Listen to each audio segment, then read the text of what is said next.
पाकिस्तान का आतंकी संगठन हरकतुल मुजाहिदीन अफगान सोवियत युद्ध खत्म होने के बाद कई धड़ों में बंट गया, जिसमें एक हरकतुल अंसार था। इस आतंकी संगठन के टॉप कमांडर सज्जाद अफगानी और बाबा इलियास थे। सज्जाद अफगानी ने मौलाना मसूद अजहर को हरकतुल अंसार का जनरल सेक्रेटरी बनाया। साल 1995 में मौलाना मसूद अजहर इसी सज्जाद अफगानी के साथ गिरफ्तार हुआ था। आतंकी आकाओं को जम्मू की कोट भलवाल जेल में रखा गया। जेल में बंद मौलाना की रिहाई के लिए कई आतंकी हमले अंजाम दिए गए। जेल ब्रेक की कोशिश में सज्जाद अफगानी मारा गया। मौलाना मसूद लेकिन जिंदा रहा। जम्मू की जेल से मौलाना मसूद जब निकला तो पूरी दुनिया दहल गई। सबसे खूंखार आतंकी आका के वर्ल्ड मोस्ट वांटेड बनने की कहानी टेली सीरीज के इस एपिसोड में देखिए, global villain on the move. 29 जनवरी 1994, बांग्लादेश की राजधानी ढाका।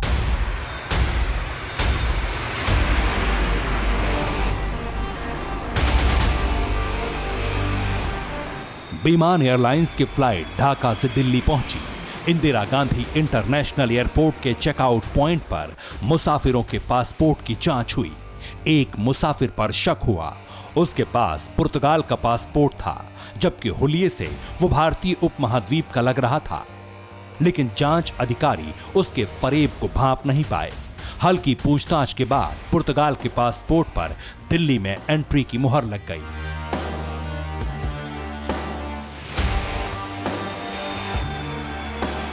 वो मुसाफिर कोई और नहीं, मौलाना मसूद अजहर था।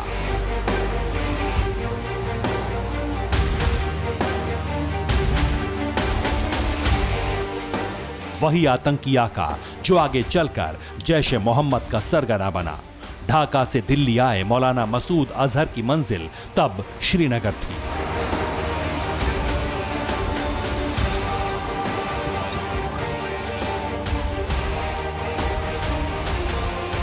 कश्मीर में मसूद और उसका आका सज्जाद अफगानी दहशतगर्दों की फौज बढ़ाने में लग गए।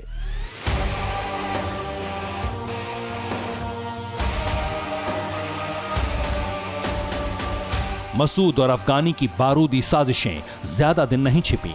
फरवरी 1994 में दोनों इंडियन आर्मी की वांटेड लिस्ट में थे। एक दिन अनंतनाग में ऑटो से मसूद और सज्जाद टेरर फैक्ट्री के लिए निकले थे। सेना ने जब गाड़ी की तलाशी ली तो दोनों भागने लगे। मोटा थुलथुला मसूद अजहर ज्यादा दूर भाग नहीं सका। सेना ने दोनों को दबोच लिया। गिरफ्तारी के बाद मौलाना मसूद और सज्जाद को जम्मू की कोट भलवाल जेल में रखा गया। मौलाना मसूद के वर्ल्ड मोस्ट वांटेड बनने की कहानी इसी जेल से शुरू होती है। कोट भलवाल जेल में 180 फीट लंबी सुरंग खोद डाली।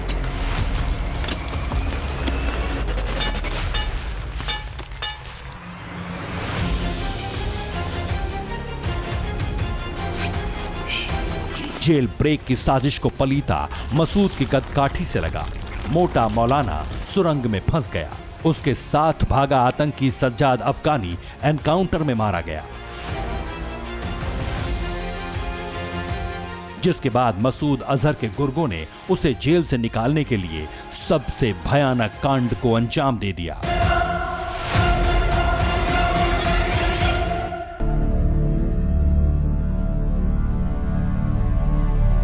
चौबीस दिसंबर 1999, त्रिभुवन एयरपोर्ट, काठमांडू।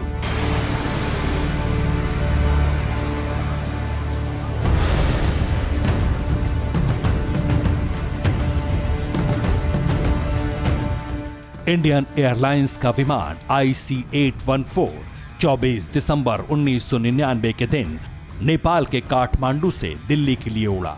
जैसे ही IC-814 शाम 5:30 बजे भारतीय हवाई सीमा में दाखिल हुआ, इसे हरकतुल मुजाहिदीन के 5 आतंकवादियों ने हाईजैक कर लिया।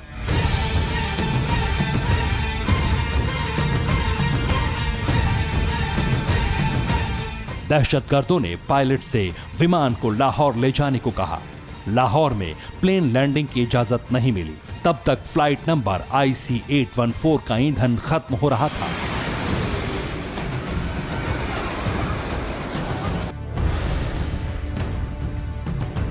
लाहौर एटीएस ने IC-814 को लैंडिंग की इजाजत नहीं दी। आतंकी इसके बाद प्लेन को अमृतसर ले आए। अब तक प्लेन हाईजैक की जानकारी दिल्ली तक पहुंच चुकी थी।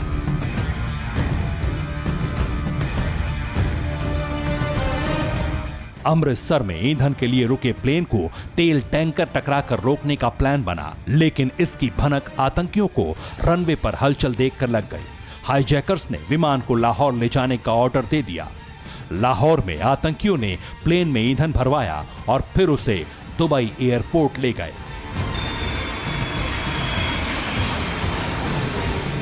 दुबई में ईंधन के बदले आतंकियों ने 27 मुसाफिरों की रिहाई की। भारत सरकार ने दुबई में कमांडो कार्रवाई की इजाजत मांगी।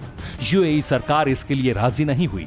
25 दिसंबर को आतंकी विमान को दुबई से अफगानिस्तान के कंधार ले गए।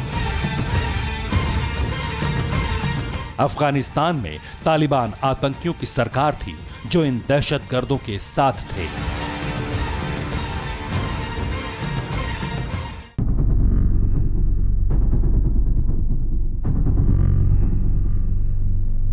कंधार में IC-814 को हाईजैक कर भारतीय जेलों में बंद 36 आतंकवादियों को रिहा कराने की शर्त रखी गई।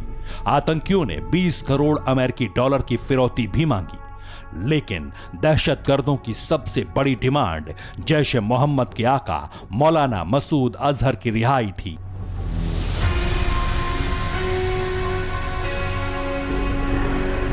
सैकड़ों जिंदगी की खातिर भारत ने 3 आतंकियों को रिहा कर दिया। 20वीं सदी के आखिरी दिन 31 दिसंबर को कंधार कांड का द एंड हुआ।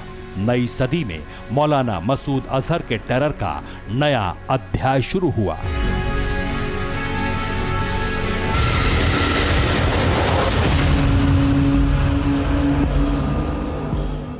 परवाह देश की, सोमवार से शुक्रवार रात 10 बजे TV9 भारतवर्ष पर।